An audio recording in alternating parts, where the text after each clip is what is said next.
Two legendary albums, both released in 1986, but one truly defined an era. Could the brilliance of Master of Puppets truly outshine the chaos of Peace Sells? Yes, I'm sure it's not that noticeable.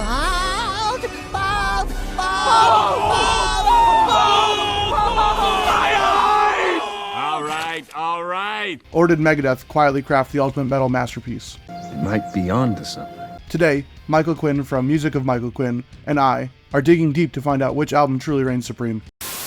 On one side, we have Megadeth's Peace Sells, released on September 25th, 1986. After a brief tour following their debut, Dave Mustaine and the band returned to the studio in 1986. At the time, the entire band was basically homeless, with Gar Samuelson and Chris Poland struggling with heroin addiction, and Mustaine and Elvison following in their footsteps. Despite these struggles, Megadeth was somehow able to surpass their previous efforts. Peace Sells was co-produced by Dave Mustaine and Randy Burns, and recorded at various studios in California. Despite a limited budget, the band laid out 8 tracks that were faster and more intricate, and these songs had a fuller sound than their debut. Mustaine for the guitars likely used a JCM 800 and his BC Rich guitar. Their record label, Combat Records, would eventually sell their contract to Capitol Records, who would eventually release the album on September 25th. The album peaked at number 76 on the US Billboard 200 and would eventually go platinum in the United States. Then on the other side we have Master of Puppets, an album that's very close to my heart, an album that I know that's close to your heart, and an album we've talked about a lot. It was released on March 3rd, 1986, and it marked a turning point for Metallica. The band would spend a few winter months in Denmark in 1985, finishing the album with Flemming Rasmussen, and what would come out as some of their most dynamic, masterful, and intricate pieces.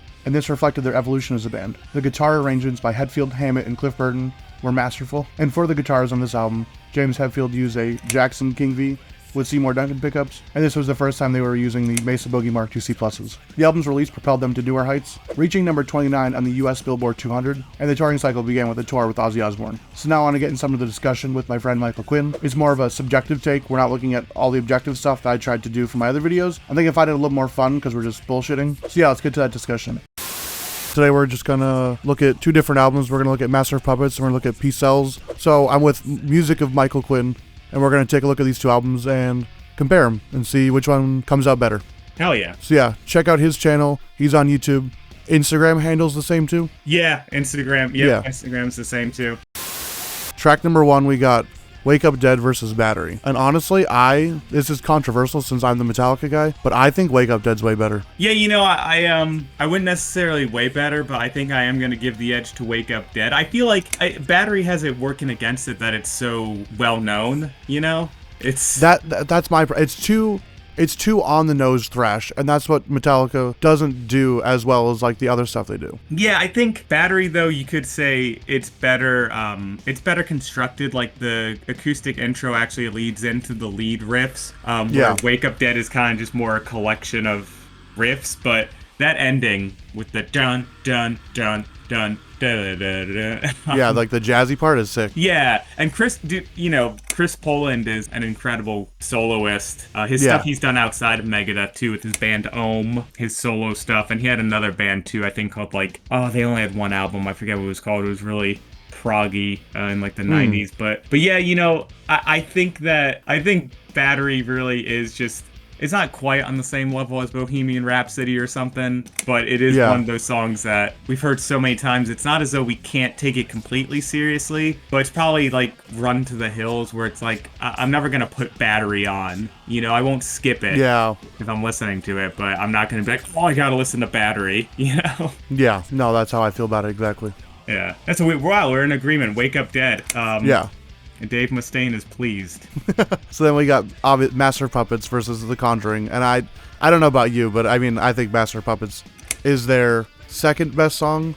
So I would there's not much I would put above it other than one. Yeah, Master of Puppets is one of their best songs. You know, this is another one that's hard to pick because they're kind of completely different styles of songs. The Conjuring is very much like Merciful Fate, but on steroids. It's way scarier, where Master of Puppets is kind of like Metallica's version of like an epic Iron Maiden or Rush song. You know, I think I'll go Master of Puppets by a sliver. Kind of how I would go Waking Dead by a sliver. The Conjuring I remember hearing it for the first time and it scared me to death. Oh, really? Oh, yeah, imagine being like 12 years old and you hear, it's late at night and you're listening to Dave Mustaine talk about how, like, welcome to our coven. Your father made a deal years ago and now I'm taking what's mine by right. Like, you know, it has a sinister quality to it. And I love, on the first 2 Megadeth albums, I love how just on his sleeve Dave Mustaine was wearing the Merciful Fate influence, you know? Yeah. There's another song on this album coming up that's very much like that. But yeah, I'll be in agreement with you. A slight edge to Master of Puppets. So then our next song is The Thing That Should Not Be versus Peace Cells, which, I don't know, The Thing That Should Not Be is one of my favorite songs by them, but Peace Cells is iconic. It's just like Master of Puppets. I think, though, Peace Cells has, the same way we were talking about Battery, I think Peace Cells has it going against it, that it is probably the only song on Peace Cells But Who's Buying that is just, close to being overplayed, Yeah. So I think The Thing That Should Not Be is probably my least favorite song on Master of Puppets. I was actually watching your video on that, and so many people say that to me too. I've read that so many places. I didn't realize that song was not liked as much as I thought it was. Yeah, it's not that I wouldn't say I dislike it.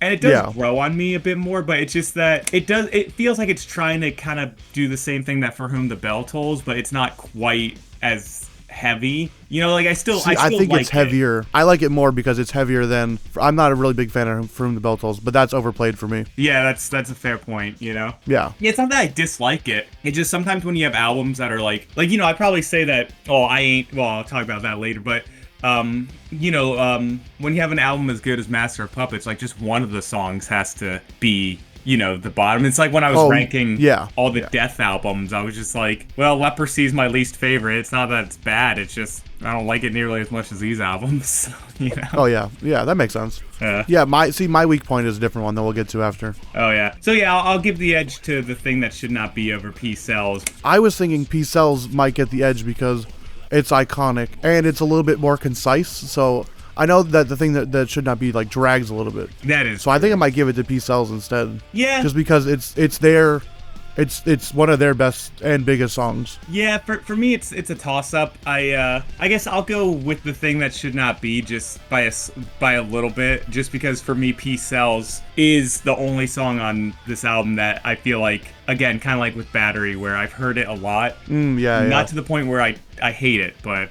it is sort of like I probably wouldn't put it on ever, which I can't say for the rest of the album. So, okay. So yeah, I guess it's the first one we disagree on. It's not a hard disagree for me. But I guess I'll lean more towards The Thing That Should Not Be is one of my, if it was going up against Bad Omen, I would probably take The Thing That Should Not Be. But it just seems like a disservice to take it over Peace Cells, which is such an important song for them. Yeah, I mean, I can't argue against that either. Yeah. So yeah, then the next one we got is Welcome Home versus Devil's Island. Again, this is one of my favorite songs. Probably my top 10, so I'd probably take Welcome Home over Devil's Island.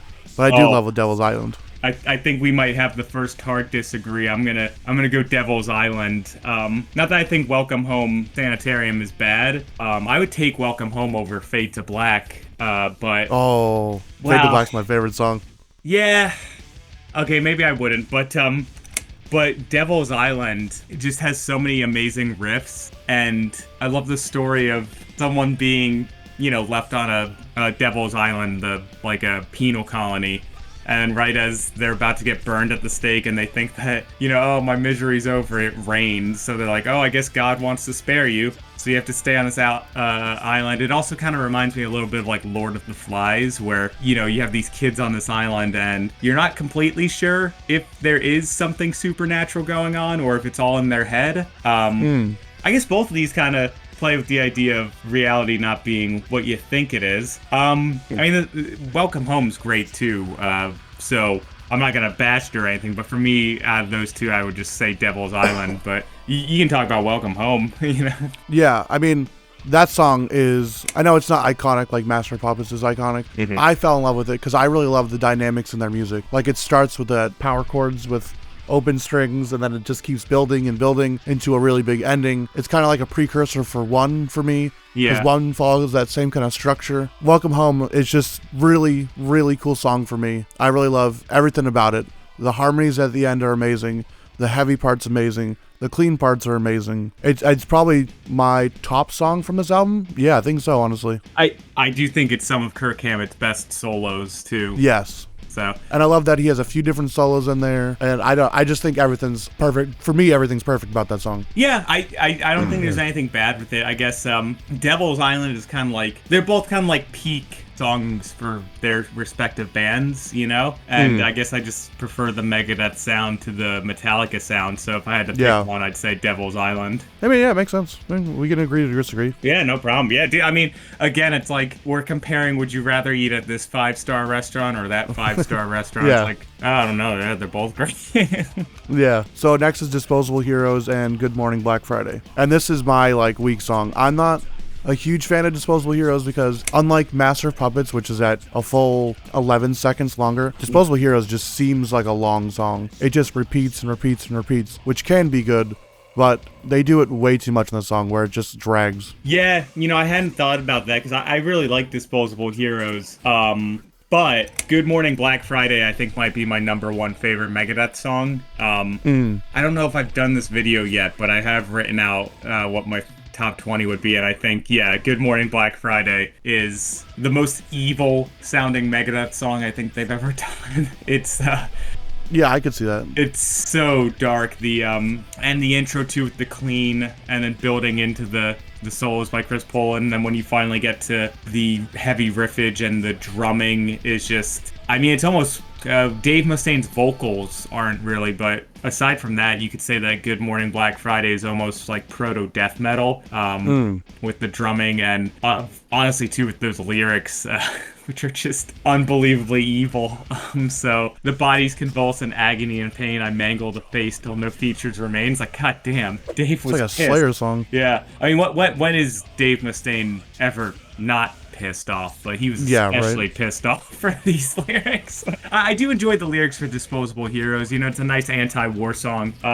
Yeah. I don't dislike it. Like I said, my least favorite song on Master of Puppets is The Thing That Should Not Be. But I can see why I don't disagree with your point there about Disposable Heroes feeling a bit repetitive. So yeah, I mean, I think we're both in agreement. Good Morning Black Friday. And the next is Leper Messiah and Bad Omen. I love Bad Omen, but I think Leper Messiah is one of my favorite songs on Master of Puppets, especially lyrically. It's one of my favorite of all time from them. So I mean, I agree with that one. I think you said Bad Omen's not as good as Leper Messiah. I think I'll give Leper Messiah by a hair. It's hard to compare because Leper Messiah is like a chugging, simple but pounding kind of song, you know, with that riff, and Bad Omen is more groovy and super heavy. So it's not like we're not exactly comparing apples to apples. Like if I was in the mood to listen to a Bad Omen type song, Leper Messiah wouldn't cut it. But I will give the edge to Leper Messiah, especially for the lyrics. Yeah, I think Leper Messiah is just an amazing song. Again, it has like really good harmonies. It's got like a really intricate like verse riff. You ever tried to play it? Yeah, it's deceptively simple. It's actually, you know, it's funny because Metallica, I think James and Lars have both said that, like, you know, they don't know too much about music theory, and I feel like sometimes that really works to their advantage because it's like a riff that is kind of in 5/4, but not really. But it's like the part in Master of Puppets with those 30-second notes, you know, with the where they're just feeling it, and so it's kind of hard to replicate. I'll give it to Leper Messiah. Bad Omen, it's not like an overwhelming victory for Leper Messiah, like this next song's probably going to be, but it is up next. I don't know anybody that would take I Ain't Superstitious over Orion. That would be just a wild I was going to take. say I was going to go with I Ain't Superstitious by far. It's a good cover. It's the weirdest covers. Yeah. But come on, Orion is definitely the best Metallica instrumental song. Goes to like almost like a Pink Floyd section with that middle part of the song. Yeah, the bluesy part. That's such a fun part to play too. Yeah. And it's really easy, which is nice. Yeah, Kirk Hammett's solos are super tasty. And I didn't realize this until I was doing the video on it. James has a solo in there. I didn't know that. Yeah, it's the slow. He does. It's during the slow section, right? Yeah. I had no clue. When I first learned about Metallica and started playing guitar, I knew about the Master Puppet solo, and then there was, Nothing Else Matters. Yeah. But I didn't know how many other solos he actually does too. I feel like he never does any that are super fast because he's only had like, I think 2 or 3 over the years where he recorded a solo. There may be some on Load or Reload that I'm unfamiliar with. Definitely. Yeah, Metallica's not a band like Megadeth or Judas Priest or Angra or Iron Maiden, where both guitar players are always doing solos. Yeah. Talking about I Ain't Superstitious for a bit. It's funny because usually covers drag down an album for me. Yeah. And this one doesn't. I don't think it's particularly Really? like amazing, but it doesn't like, I don't feel like it's out of place, you know? Now that I think, I guess there are a couple covers that feel fine, like Painkiller on The Sound of Perseverance by Death, or The Green Man Alishi on Killing Machine, but or Hellbent for Leather. I mean, Trivium did a really good cover of Master of Puppets. Yeah, but you know, it has to be like an exceptionally good cover to feel as though it still fits in with the album, you know? Like, yeah. Like if Mastodon had an album where they did a cover of... So I think they do have a pretty famous cover of something. Probably, do they cover Slayer at all? I feel like Mastodon... I feel like it might have been Metallica. Let's see, Mastodon cover. Oh, they did Orion. Maybe that was only live. Oh, yeah. Yeah, well, like if it was like on the album, like if you're listening to like Crack the Sky and all of a sudden they do a cover of, you know, Pantera song. Although I think like you have to make sure that the band you're covering and the way you've done the cover also matches the style of music you're making on the album. Yeah. And Megadeth did a good job of that because it's hard to do.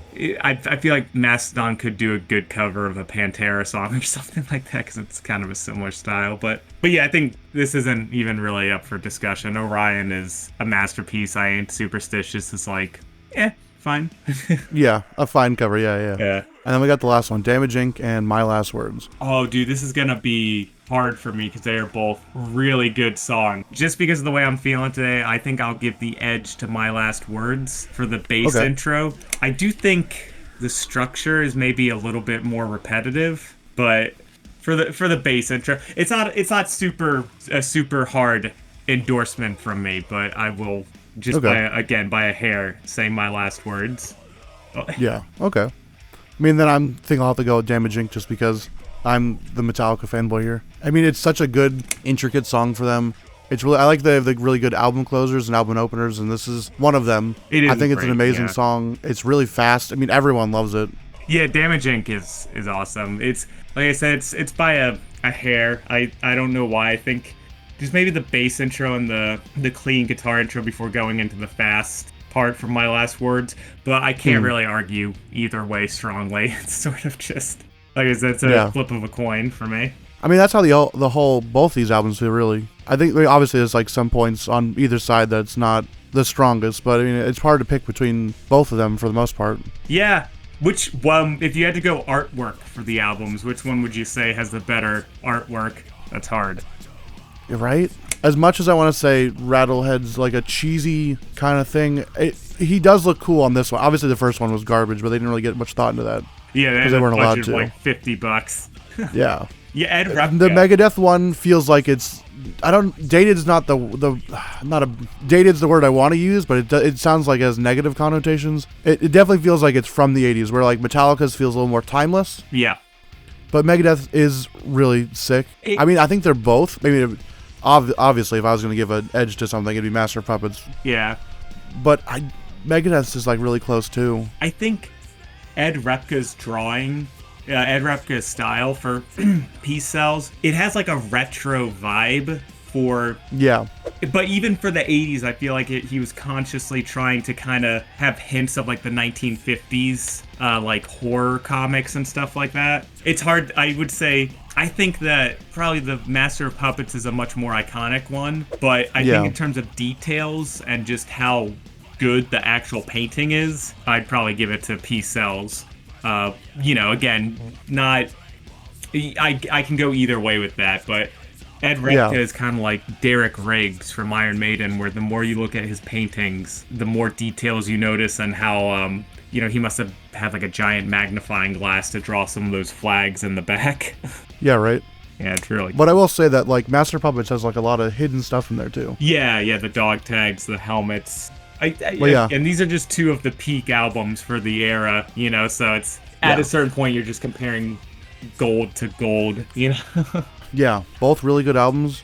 If you had to give an edge to one album overall, which one... You'd probably go with Megadeth, or would you go with Metallica? That would kind of be like what I said about the album covers, where like I think if you're talking just strictly technicality and musical ability, you got to give it to Megadeth, you know, and that's nothing against Lars. Yeah, technicality for sure. Yeah, Gar Samuelson's drumming on Peace Cells, again, nothing against Lars, but his drumming on Peace Cells is absolutely insane. And Chris Poland and Dave Mustaine are both capable of doing absolutely ripping guitar solos. Yeah. So I feel like Metallica's, but, like technicalities and everything. So Yeah. I feel like, because Metallica's album is, I wouldn't say trying to be more accessible, but it does capture a lot more about like what makes heavy metal so good, in the sense that it kind of like takes a lot of different aspects of the genre and just packages it into songs that are digestible, where Megadeth is kind of trying to be, I feel like with Peace Cells, they were trying to just be a bit more, not necessarily experimental, but they weren't really caring too much about song structure. You get songs like Wake Up Dead or The Conjuring or Good Morning. Like, these songs, they're not the typical verse, chorus, bridge section. Yeah, honestly, I think I might give the edge to Master of Puppets. Ride the Lightning is my favorite Metallica album, but Peace Cells isn't my favorite Megadeth album. It's close. It would be hard, it honestly would be harder, even though I just said I'd give the edge to Master of Puppets and Ride the Lightning is my favorite. It would probably be harder to compare Peace Cells to Ride the Lightning, because I feel like they remind me a bit more of each other. I could see that. Master of Puppets is kind of like more analogous to Rust in Peace for me. Yeah, for sure. Yeah, it feels like it's their peak of what they were doing at that time, where Peace Cells feels like the stepping stone in the same way that Ride the Lightning was. So yeah, and anyway, long rambling answer as I usually do, but I'd give the edge to Master of Puppets by a little bit. Yeah, I always say this. I love that they use more pop structures because it just makes it catchier, and I hate that a lot of people don't really like a pop structure and stuff. It just truly makes it catchier.